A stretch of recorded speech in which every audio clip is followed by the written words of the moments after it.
I cry out to the Lord, and He heals me. The Lord forgives all my sins and heals all my diseases. He sends His word and heals me and rescues me from the pit and destruction.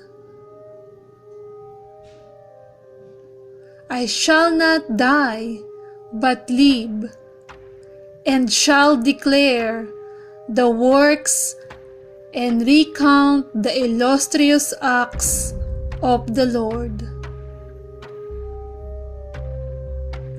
He heals my broken heart and binds up my wounds. I will listen closely to God's words. I will not let them out of my sight. I will keep them within my heart, for they are life to all who find them and health for the whole body.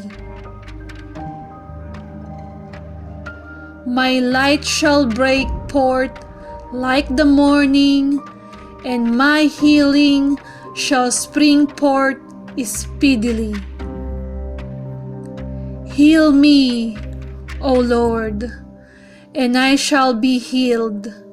Save me, and I shall be saved, for you are my praise. The Lord has declared that He will restore me to health and heal my wounds.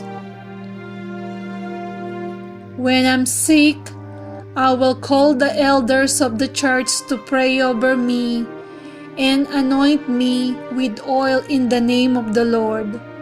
And the prayer offered in faith will make me well. The Lord will rise me up.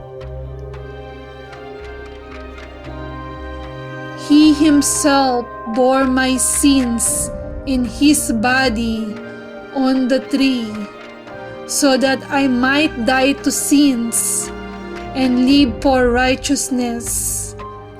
By His wounds I have been healed. I pray that I may enjoy good health and that all may go well with me, even as my soul is getting along well.